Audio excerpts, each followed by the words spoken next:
Tayo ay patuloy na dakilain ang kanyang pangalan at at this point na ating pag-aaralan at papakinggan ang kanyang mensahe sa atin. I believe, church, tayo ay nakahanda. Amen? Amen. Sige, pero bago po tayo dumako doon, pasalamatan naman natin ang ating worship team. Salamat sa kanila.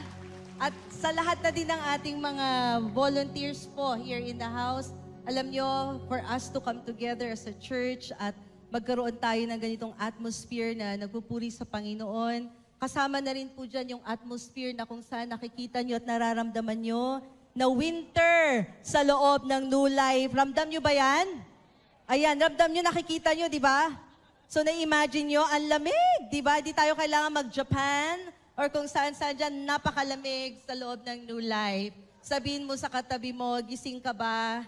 Yes, amen. Kasi kung minsan lamig, medyo tayo, di ba? But anyway, thank you sa ating salamat sa ating clicker. Sabi ko sa kanya, iwanan mo muna ng sumandali yung ating background para namnamin natin at ramdin natin ang atmosphere. Walang lalabas, walang matutulog, walang lalabas mainit doon, dito malamig. Okay. Anyway, God is so good. Okay. Amen? Is He good to you? Yes, grabe. Okay. Akalain mo, napakabilis ng oras or ng araw. Last Sunday na po ng January 2025. Matatapos na ang isang buwan. Ilang weeks na lang magki-Christmas na ulit. Si Micah kasi, pastor, nakita ko yung story niya. Binibilang niya yung linggo bago mag-Christmas. Grabe, di ba? But anyway, God is good. We are expecting more for 2025. Amen? At ano yung ating watchword? Kasi ito yung ating pinanghahawakan sa taon na ito. Ano po yung watchword po natin? Unshakable faith. Sa Tagalog, ano po yun? Di matitinag na pananampalataya. Bahala ka kung gusto mo di matitinag, di matutumba, magigiba. Okay, yan. Lahat na yan. Iba talaga pag Tagalog, no? Okay. Matitibwak. Opo, yes ma'am. Hindi matitibwak. Okay, may character pa, di ba? Na pananampalataya. Gusto niyo yun? Parang iba sa pandinig, no? Pero okay na din. Okay, so ipagpapatuloy po natin yan at naniniwala po ako na talagang may mensahe ang Panginoon para sa atin, para sa church na ito. Kasi bakit yun ang kanyang nais niya na panghawakan natin ngayong taon na ito? Dahil gusto niya, no, na sa kanyang presensya at sa kanyang lakad na kasama siya. Sabi nga ng kanyang salita, you know what, the only thing that pleases God is faith. And God is pleased with you and me. Amen? Naniniwala ka ba doon? No? Na nalulugod ang Panginoon sa iyo at sa lakad mo dahil ikaw ay lumalakad na may pananampalataya na kasama mo siya. Sabi nga niya sa Hebrews chapter 11 verse 1 to 3, ito ay isa sa mga pundasyon or foundational verse na ating binabasa whenever we talk about faith. At sabi niya dito, ang pananampalataya ay pagtitiwala na mangyayari ang ating mga inaasahan. Muli, sino ang may inaasahan dito? Amen. At ano itong inaasahan natin? Ano ito? Alam natin na mangyayari at meron tayong katiyakan tungkol sa mga bagay na hindi nakikita. Kinalugdan ng Diyos ang mga tao nung una dahil sa kanilang pananampalataya sa Kanya. Dahil sa pananampalataya, nauunawaan natin na ang sanlibutan ay nilalang sa pamamagitan ng salita ng Diyos at ang mga bagay na nakikita ay mula sa mga hindi nakikita. Ha? Sabi niya dun sa last sentence, ang mga bagay na nakikita ay mula sa mga hindi nakikita. So pagpapatuloy nating pag-usapan yan kasi alam ko na sa ating paglalakbay, no, na bilang Kristiyano, kung napansin nyo lang, alam nyo, ang buhay natin dito sa mundong ito at kung paano natin ina-apply yung faith natin, napansin nyo ba na taliwas ito sa sistema ng mundo? Dahil pag ina-apply natin yung faith natin, it's really opposite, no, to the things of the world. Kagaya nung yan, sa last sentence na sabi, paano mangyayari yan ng mga bagay na nakikita ay mula sa mga hindi nakikita? Di ba? Paano nangyari yan? So parang hindi siya tugma. Pero merong mensahe ang Panginoon sa atin kasi iba tayo eh. Iba tayong mga anak ng Diyos. Iba tayong mga anak niya na lumalakad na may pananampalataya. Tama ba? Amen. Sabihin mo sa katabi mo, kakaiba ka. Ayan, okay, iba ka. Ayan, alright? So, hindi ka basta-basta, di ba? Okay, so last Sunday, si Pastor Cox po, no, ay na-mention niya ito. Sabi niya, ang Diyos ay palaging may pinapakita sa atin. Yan. Kung minsan, sabi niya, pinapakinggan ko yung mensahe, sabi niya, kung minsan, yung mga napakita na pala niya sa atin, pero yung nature natin ng mga tao, nakakalimutin tayo eh.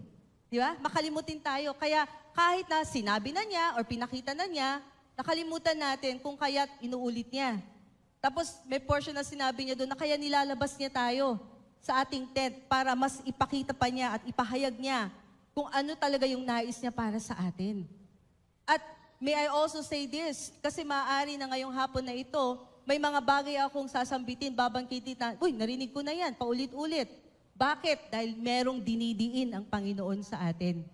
No? Dahil kung minsan, yun nga, nakakaligtaan natin. O di kaya, you know, in the situation that you're in right now, makikita mo na, kailangan ko yun. Yun talaga yung salita ng Panginoon. So, yun ang nais ng Panginoon sa atin. Kaya nga, ito yung ating watchword for the whole year. A lot of the things po na pag-uusapan natin dito sa church ay patungkol po sa unshakable faith.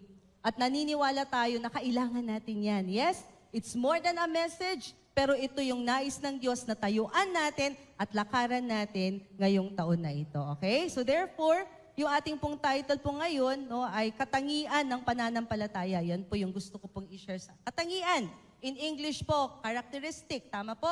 No, ang katangian ng pananampalataya. Kasi nga, nung pinagbubulay-bulayan ko yan, di ba? Gusto ko yung salitang, bubulay-bulay. Di ba? Okay, so naisip ko, iba kakaiba eh. Katangi-tangi. Di ba? Katangi-tangi talaga itong pananampalataya natin. Hindi ito yung alam ng mundo o di kaya hindi ito yung obvious sa mundo. Kapatid, yung faith mo ba obvious? Ibig sabihin nun, di ba? Nakikita ba yung iyong pananampalataya?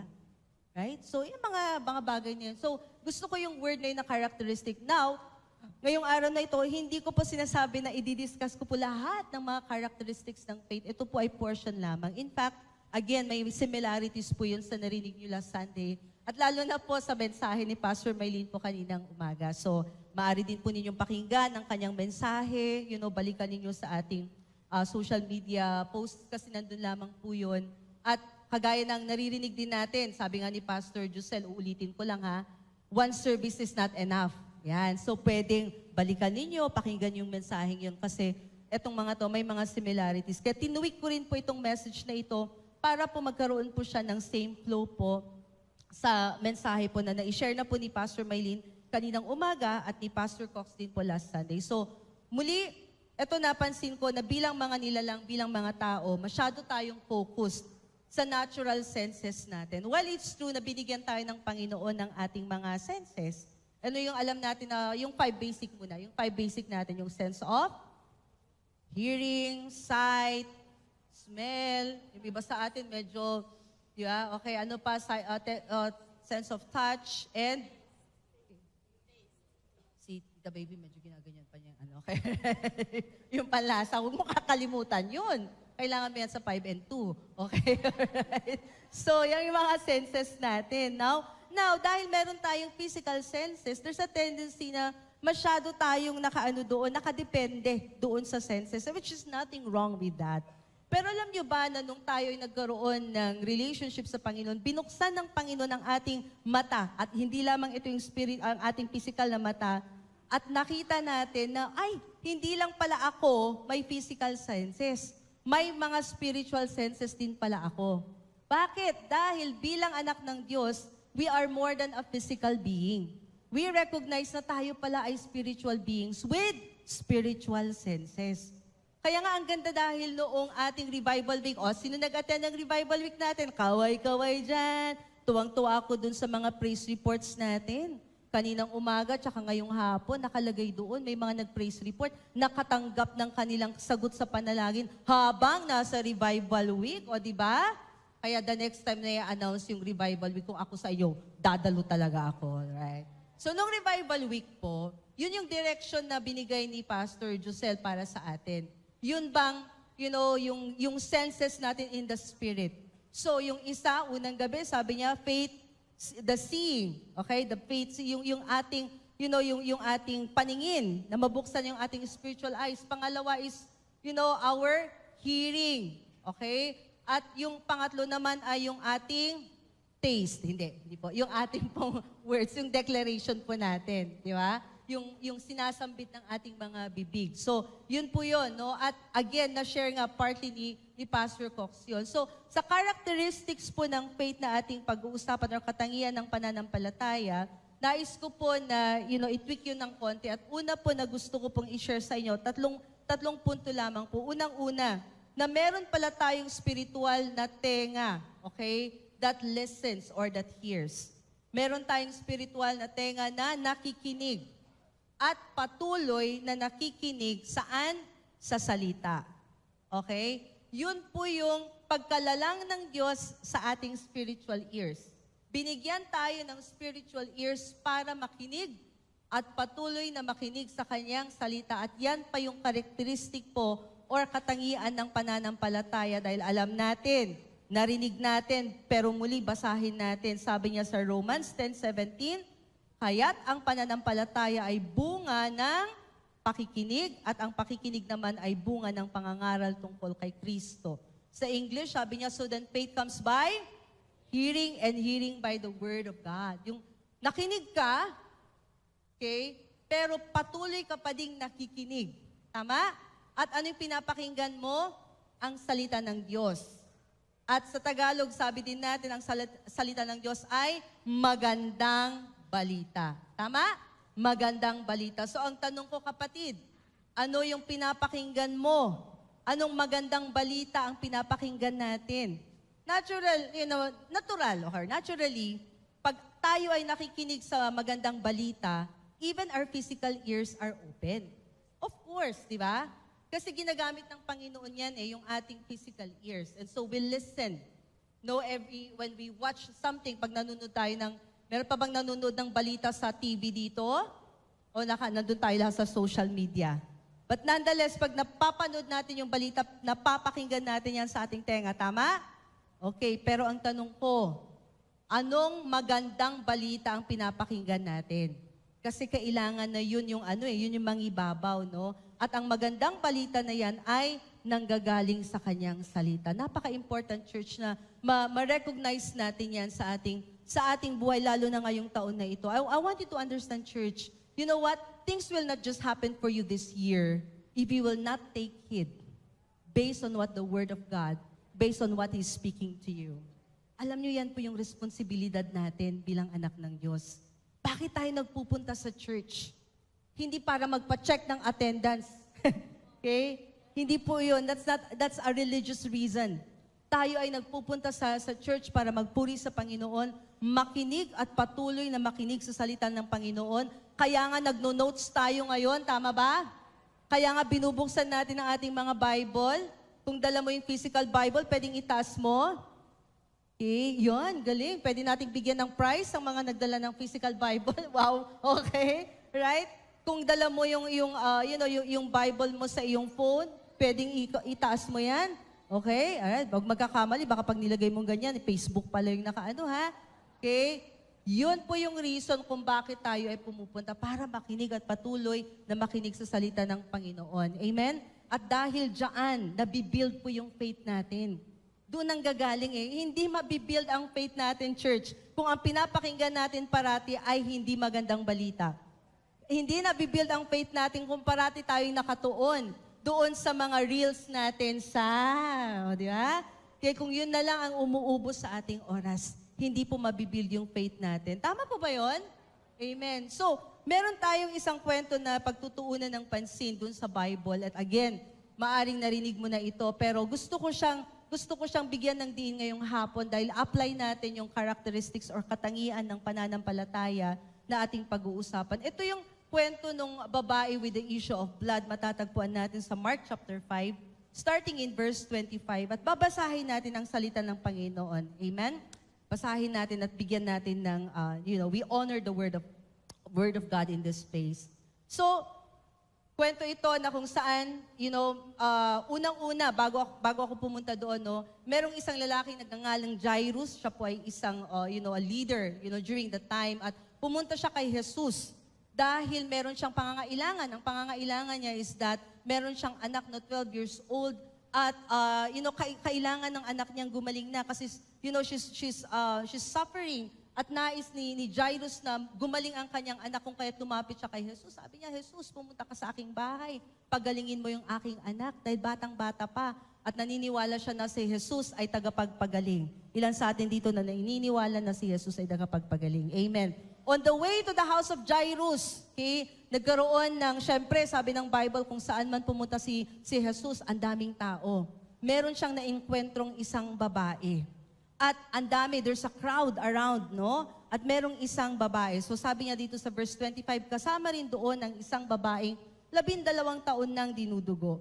Hirap na siya sa sakit na iyon at marami ng doktor ang sumuri sa kanya. Naubos na ang kanyang ari-arian sa pagpapagamot, ngunit hindi pa rin siya gumagaling. Sa halip, lalo pang lumala ang kanyang karamdaman. Nabalitaan niya ang tungkol kay Jesus. Okay, I want to emphasize that. Ano daw? Nabalitaan niya ang tungkol kay Jesus, kaya't nakipagsiksikan siya hanggang sa makalapit sa likuran ni Jesus at hinipo ang damit nito sapagkat iniisip niya, mahipo ko lang ang kanyang damit, gagaling na ako. Agad ngang tumigil ang kanyang pagdurugo at naramdaman niyang magaling na siya. Naramdaman naman ni Jesus na may kapangyarihang lumabas sa kanya, kaya't bumaling siya agad sa mga tao at nagtanong, sino ang humipo sa aking damit? Sumagot ang kanyang mga alagad, nakikita po ninyong napakaraming nagsisiksikan sa paligid ninyo. Bakit po ninyo tinatanong kung sino ang humipos sa damit ninyo? Subalit, patuloy na lumingon-lingon si Jesus sa paghahanap sa kung sinong humipos sa damit niya. Palibhasay, alam ng babae ang nangyari. Siya'y nanginginig sa takot na lumapit kay Jesus, nagpatira pa at ipinagtapat ang buong katotohanan. Subalit sinabi sa kanya ni Jesus, basahin nga po natin ng sabay-sabay, anak, pinagaling ka ng iyong pananampalataya.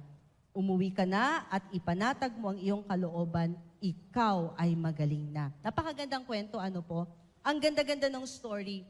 Pero tingnan natin yung journey nitong babaeng ito dahil alam ko po na may apply or makikita natin yung katangian ng pananampalataya. Kasi kung titingnan niyo po doon sa last verse, sa verse 34, ang sabi ni Jesus sa kanya, anak, pinagaling ka na nga ng iyong pananampalataya. Nais kong malaman natin that our faith works. Your faith works. Kung meron sa lugar na ito naniniwala at nananampalataya na ikaw ay gagaling na sa anumang karamdaman, gusto kong malaman mo kapatid, that will work for you. Ano man ang iyong pinapanalangin at pinapalantay, okay, that you have faith for, in Jesus' name, I believe it will be yours. Amen? Okay? So, yun yung pananampalataya natin, napakakiyan eh. So, what are you believing God for? Ano ang iyong pinapanampalatayaan?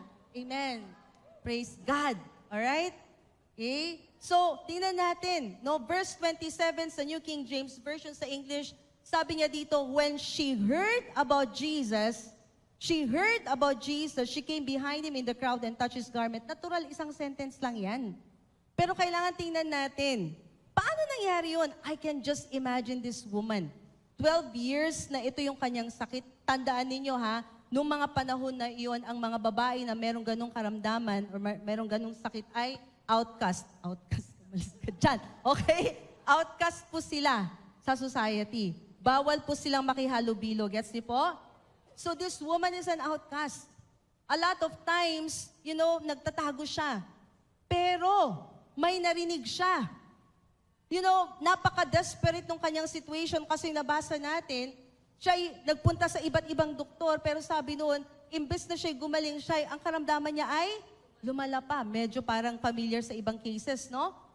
And so, here is a woman, ako parang nung ini-imagine ko to, sabi ko, bilib ako dito sa babaeng ito kasi, di ba, nung narinig niya yung patungkol kay Jesus, narinig niya na merong nagpapagaling, hindi niya inisip, di naman totoo yan eh. Sinubukan ko na yan. Ay. Di ba? Kasi nga, ang dami na niyang sinubukan. Bilib ako sa kanya kasi, alam mo yun, nung narinig niya patungkol kay Jesus, maaring meron siyang narinig na kwento, okay? Narinig siguro niya yung neighbor niya. Alam mo na, siguro mga panahon na yun, madami ding mga, alam mo yung kwentuhan. Okay, Marites, si Pastor Edwin nagsabi noon ha, Okay, so nagkukwentuhan, "Ay, narinig mo ba si Jesus? Eto nagngangalang si Jesus, meron siyang pinagaling, merong isang bata." Okay, halimbawa, ganun, ano? At narinig niya yung mga kwentong yun. Galing siya sa Jerusalem, nagdala yung mga tao ng may sakit at kanyang pinanalangin. He laid hands on the sick and the sick recovered. So narinig niya yun. And so he's like, "Talaga?" Hindi nag-stop doon. Meron pa siyang isang narinig sa kabilang neighbor niya. O, di ba? Kaya narinig din niya. Kaya naririnig niya yung mga usap-usapan. At dahil sa kanyang narinig, it built faith on the inside of her. Are you getting this? I believe she heard it not just one time. Mga bagay na narinig niya, mga kwento, at na-spark yung pag-asa sa kanyang kaisipan. Alright? And so yun, so she heard about Jesus. And so that line, when she heard about Jesus and she came behind him in the crowd, may nangyari in between. Something happened on the inside of her. Narinig niya, at dahil sa kanyang narinig, it sparked a belief on the inside of her. Amen? Amen. So very important, church, ano yung naririnig? Ang iyo bang naririnig ay nagdadagdag sa iyong pananampalataya? Or yung naririnig mo ba ay nagbibigay sa iyo ng takot at pag-aalala? Di po ba? Kasi that's the reality, right? Ilan sa inyo dito, pag meron kayong nakita na bad news, tuwang-tuwa ba kayo sa bad news? Ay, ano ba naman yan? Di ba? Yung ilan sa atin dito nag-aabang sa pagtaas ng gasolina. Di ba? So, yun yung mga concerns and worries natin. Now, again, I am not, just like what Pastor Cyrus said, hindi natin, we do not demean those things. Hindi natin sinasabi na baliwala yung mga yan. Totoo yan, tunay ang mga yon. Pero ang usapan natin dito ay yung focus natin. Saan nakatuon ang ating pandinig? Dahil sa panahon ngayon, sa dami ng mga ingay at dami ng bad news, dapat lamang po na ang focus natin ay pakinggan natin ang magandang balita na galing sa kanyang salita. Kagaya ng babaeng to, nagkaroon siya ng hope. Nagkaroon siya na spark yung hope sa kanyang puso nung narinig niya patungkol sa isang lalaki na nagpapagaling at ang pangalan niya ay Jesus. Kung kaya't nung narinig niya na papunta niya siya doon sa area na malapit siya, hindi na po siya nagpatumpik-tumpik. Yan. Okay? Pumunta na po siya. Now, you have to understand that this woman went through a lot. Hindi po madali yung kanyang pagpunta doon sa crowd. Again, nanganib po ang buhay niya. Kasi bawal talaga yan. Kung makita po ng mga religious people ang kanyang state, ano po yung magiging punishment niyan? She would be stoned to death. No? Kasi nga bawal, she's unclean. And ako ini-imagine ko din na bakit ang kanyang sinambit sa kanyang sarili is that kung mahawakan ko lang ang laylayan ng kanyang damit, ako'y gagaling na. Alam niyo kung bakit? Kasi ini-imagine ko na in her state, she had to crawl. She was so, she was suffering from that disease na halos di na siya makatayo. At doon na lamang siya sa almost on the floor. At kailangan niyang magtago.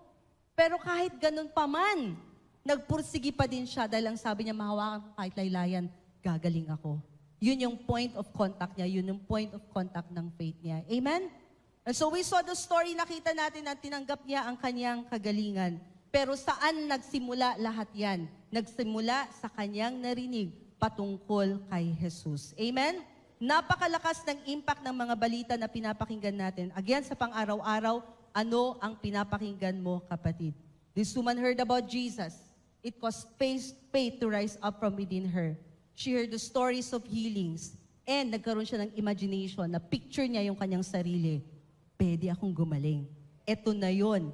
Ito na yung aking pagkakataon. Kung kaya't she went ahead. Amen? Amen? And so, nung sinabi ni Jesus sa verse 34, subalit sinabi sa kanya ni Jesus, anak, pinagaling ka ng iyong pananampalataya. Umuwi ka na at ipanatag mo yung kalooban. Ikaw ay magaling na. Okay? Saan to nagsimula? Nagsimula sa pakikinig patungkol kay Jesus. Ang ating pananampalataya ay nagsisimula sa pakikinig natin patungkol kay Jesus. Tandaan po natin yan. Amen? Amen. And which reminds me, let me just encourage you with this, church. Alam mo ba, kapatid, na maaaring meron kang kaopisina o di kaya kapamilya na magsisimula ang kanyang pananampalataya kung maririnig niya ang magandang balita na manggagaling sa iyo. Meron kang testimony, kapatid. Meron kang magandang kwento. ang ginawa ng Diyos sa buhay mo. Huwag mong hayaan na sa loob mo lang yun. Panahon na ngayong 2025 na ibalita mo yan sa ibang tao. Dahil sa pakikinig, pag narinig ng isang tao ang magandang kwento mo patungkol sa encounter mo kay Jesus, magsuspark yan ng faith sa puso ng taong yon. Maniwala ka kapatid, gagamitin ka ng Diyos ngayong taon na ito. Amen? Bawat isa sa atin, nakatanggap tayo ng good news. Tama po? Ibalita natin yan. The more people, okay, will hear about the good news, the more faith will rise from within these people. Amen. Praise God. Okay? So patuloy natin. Kaya nga, sabi niya sa Proverbs 4:20-22, napaka-importante na nakikinig tayo sa salita ng Diyos sa pang-araw-araw. Aking anak, salita ko ay pakinggan mong mabuti.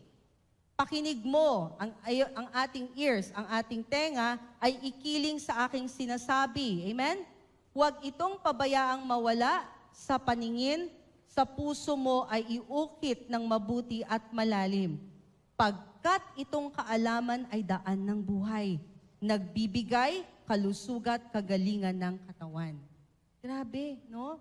Paano yung connection noon, kagaya nung babae, yung narinig niyang good news, nagkaroon niya ng connection para sa kanyang physical healing. We don't have to analyze how the Word of God works. Hindi mo kailangang i-analyze kung paano mag-work ang faith. Amen? Okay? You just allow the Word of God, okay, for you to hear it, pakinggan mo at papakinggan mo, at makikita mo na lang ang resulta niyan sa buhay mo. Sabi niya sa Kawikaan 5:1 and 2, aking anak, karunungay pakinggan mong mabuti. Pakinig mo ay ikiling sa aking sinasabi. Sa gayoy magagawa mo ang mabubuting pagpapasya at ang bawat sabihin mo ay kaalaman ang ibabadya. Wow. Okay, di ba? Sino dito ang nais na ngayong taon na ito na kung binubuksan mo yung iyong bibig at meron kang sinasabi sa iyong pamilya o di kaya sa trabaho, ito ay punong-puno ng wisdom. Gusto natin yan, di ba? Yung may sense. Right? Gusto natin na pag meron tayong sinasabi, it has sense for people. Saan nagsisimula yan? Ikiling natin daw yung ating pandinig sa salita ng Diyos. Makinig tayo kasi dahil dyan, nagkakaroon ng direksyon. Meron tayong, ang gagawin natin ay magkakaroon ng mabuting pagpapasya. Okay? At, magiging source ng wisdom ang lumalabas din sa ating bibig. Nagsisimula lahat ng yan sa ating pakikinig sa salita ng Diyos. Amen. So balik po tayo dun sa kwento ng babae sa Mark 5.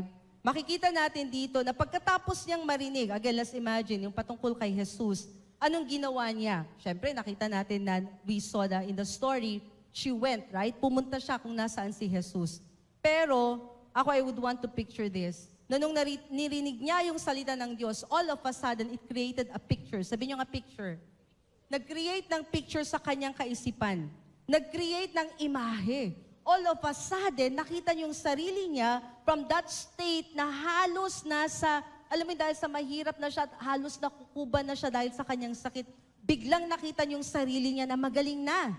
Nakita niyo yung sarili niya, yung picture niya na, naglumalakad na siya, humahayo na siya, pumupunta na siya kung saan-saan, different places kasi free na siya. Amen? So that was the picture that she saw. So that you have to understand na yung mga salitang naririnig natin creates pictures. It creates pictures. For example, meron akong sasabihing salita sa inyo, and you tell me kung anong nakikita nyo sa inyong kaisipan. Close your eyes, everybody. Close your eyes. No peeking. Okay. Alright, so sabihin ko itong salita at then I'll ask you later kung nakita nyo. Okay? Ang salita lang naman na sasabihin ko is this. Dog. Open your eyes. Okay. O, ano yung nakita niyong picture sa isip niyo? Si Koda at saka si Winter. Na pastor, nakita niyo si Koda at Winter. May aso ka? Nakita mo ba yon? Okay. Sino pa? Anong aso nakita niyo? O, pastor? Kaldereta. Sorry. Paki-edit. Sorry. Okay. Okay. Kunwari hindi natin narinig. Erase. Okay. So, okay. Ito, pastor naman yung illustration ko. Nung sinabi ko yung salitang dog, okay, ang nakita natin ay picture, tama? Ewan ko na lang kung merong nakakita dito ng DOG sa kanyang ulo. Alam mo yun? Yung sinabi kong dog na inispell niya, DOG. Okay, no. Words create pictures. It creates images. Okay? Hindi DOG, hindi letters. So pagka meron tayong narinig na salita, it creates pictures. O sige, bigyan pa natin ng more example. Gusto ko yung example ni Pastor Mylene. Anong nangyari sa time ko? Kanina ang haba biglang okay. Kanina 20 minutes, naging 2 seconds. Okay, anyway, kaya ang haba-haba tuloy ng ano ko. Alright, okay. So, let's do the example. Okay, wala na, dito na tayo maghihinto. Alright, okay, so example ni Pastor. Okay, pakinggan ninyo itong illustration na ito dahil nasabi ko na eh. Sige nga, i-play nyo.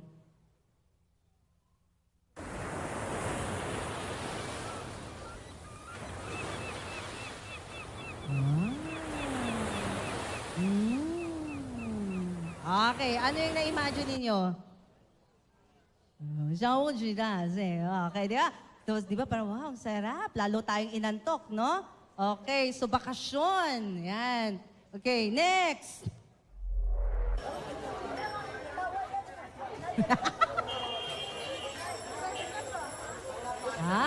Okay. Ano yung na-imagine ninyo? Bukas. Okay, Monday na Monday. Pupunta tayo, di ba? Punta sa palengke, maingay, di ba? Next. Wow! Yan. Oh, naramdaman niyo yun? Medyo yumanig ng konti, no? Hindi, okay? So, ano na pipicture natin? Travel, bakasyon, di ba? Okay, next.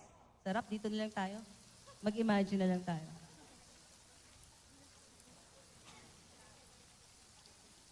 Anong ulam niyo? Crispy pata. Okay. Ito, iba-ibang imaginasyon ang nangyayari. Kasi iba-iba yung naririnig natin. Iba-ibang interpretasyon, no? May narinig na may piniprito, yung iba naman parang umuulan, parang ganyan, di ba? Oh, isa pa. Next. Ang dami pala nito. Ay, nako. Ayan, ba sinasabi ko eh. Ayoko na. Kasi pag tuwing naririnig ko yan sa NLCOM, naku, sana naman kaya ang nabaha? Naku, sana naman kaya kami magre-relief operation? Yun yung naiisip ko pagka bumabagyo, di ako makatulog. Okay, so yun. Ay, ito na lang. Ito, anong naririnig? Lulo, music mo yan? Ano yan?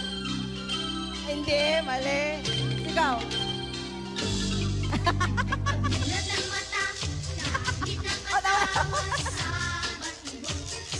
Ano, Pastor? Kala mo, no? Okay. So, di ba? So, biglang naalala nyo, sabi ni Brother Kiko, siniskwela. Okay, yung mga, batipot, pa ganyan-ganyan pa. Di ba, it brought back memories, right? Okay, so ano yung inyong pinapakinggan? Okay, ito yung suggestion natin. Kasi syempre, gagayahin ko ngayong example ni Pastor Mylene. Bakit hindi ganito? Pwedeng ganito tayo eh. Pagising nyo sa umaga, tomorrow morning, pwedeng ganyan. Last na to. Si Yahweh ang aking pastol. Hindi ako magkukulang. Pinapahimlay niya ako sa luntiang pastulan at inaakay niya sa tahimik na bandisan. Pinapanumbalik ang aking kalakasan. Yan. Pinapatnubayan niya. Amen. Sa lamang Okay. Ano yun? Meron tayong choice kung ano yung pinapakinggan natin. Alam niyo, napaka-bless natin sa generation ngayon. Meron din tayong tinatawag na audio Bibles. So, pwede natin gamitin yan, di ba? Na imbes na kung ano-anong bad news yung nasasagap ng ating pandinig, yung salita ng Panginoon yung ating pinapakinggan. Amen? And let that create a beautiful picture. So, bibilisan ko po, 5 minutes, tatapusin ko yung mensahe. So, here is the woman, narinig niya yung salita ng Panginoon, or narinig niya about Jesus, at nagkaroon siya ng picture, okay? Kung kaya't humayo siya. Alright? Dahil alam niya na ito na, kaya nagkaroon siya ng magandang picture. Kaya nga, ito, naniwala siya, hindi pa niya nakikita sa pisikal, pero meron na siyang nakikita sa kanyang spiritual na pangitain. That's why the second point is, faith sees with spiritual eyes. Meron tayong bukas na spiritual na mga mata upang makita natin ang mga bagay na hindi pa nakikita sa natural, pero by faith nakikita na natin. Kaya nga taliwas sa mundo. Bakit? Dahil ang sabi ng mundo, to see is to believe. But by faith, faith says, I believe, therefore, I will see. Sinong naalala natin sa Bible? Sorry po. Okay, pero naalala natin sino yung 12 disciples na to see is to believe? Naalala natin si Thomas, di ba? Sorry na po, pero yun talaga eh. Why? Because siya po yung nagsabi na, hindi ako naniniwala. Naalala ko si Pastor Edwin. Hindi ako naniniwala. Sabi ni Thomas, di ba? Hanggat hindi ko na ilalagay ang aking daliri doon sa sugat, sa side ni Jesus at sa kanyang kamay, hindi ako maniniwala. Punta nga tayo doon, mabilis lang po doon sa kwento ni Thomas. Sa John chapter 20, alright? So sa verse 20, let's jump.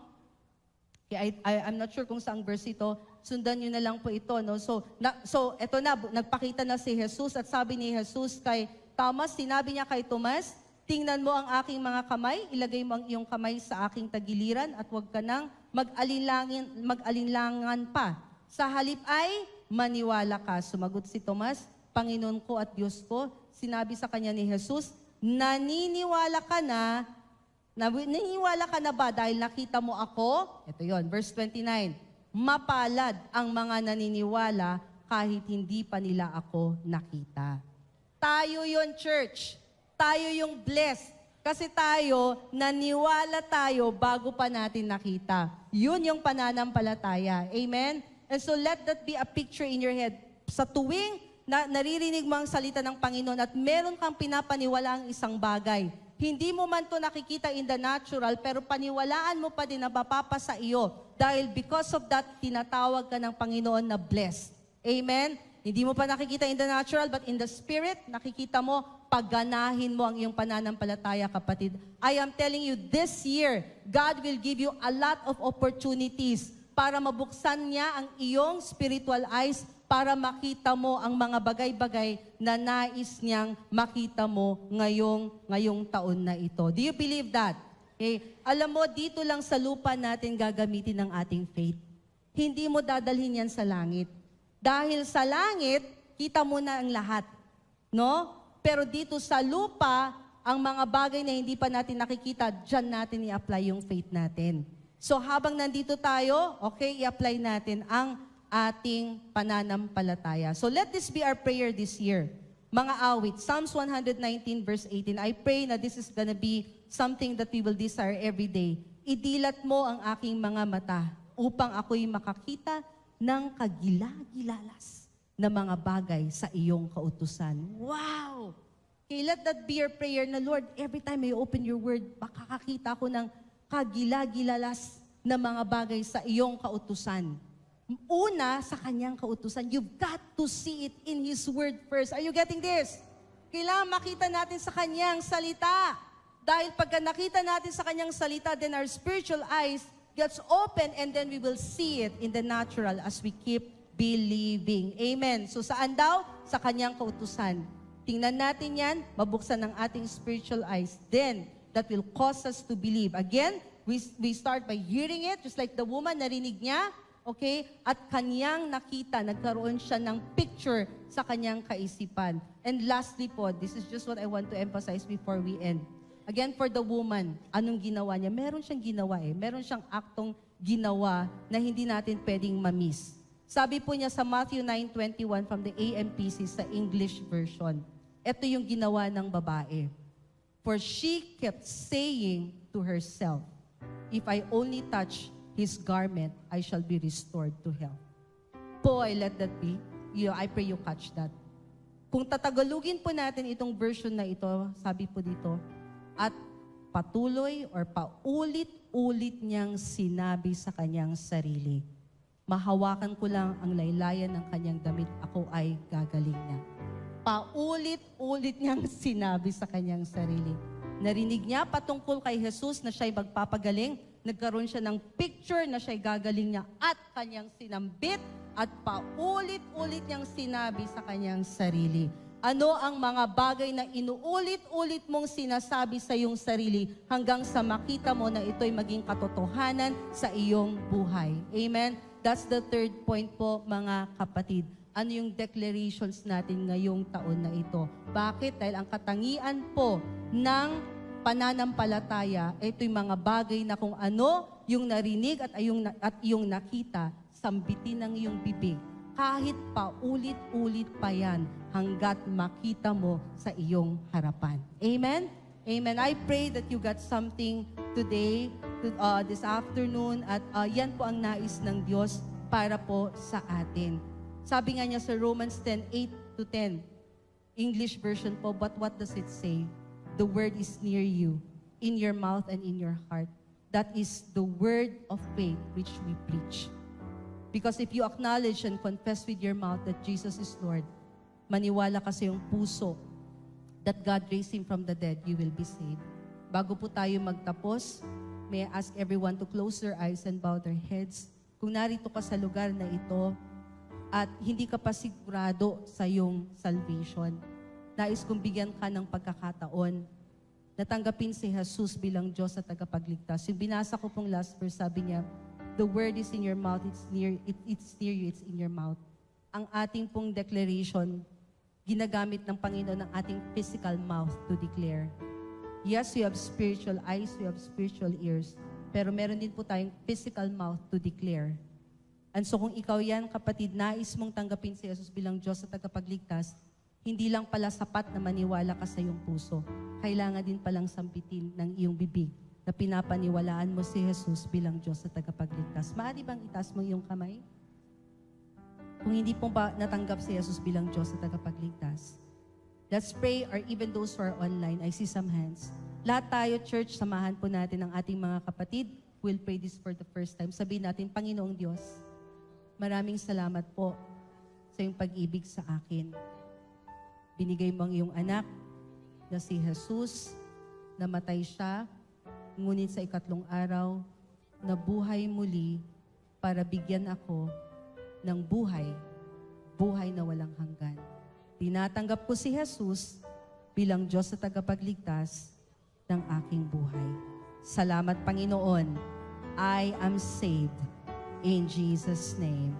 Amen and amen.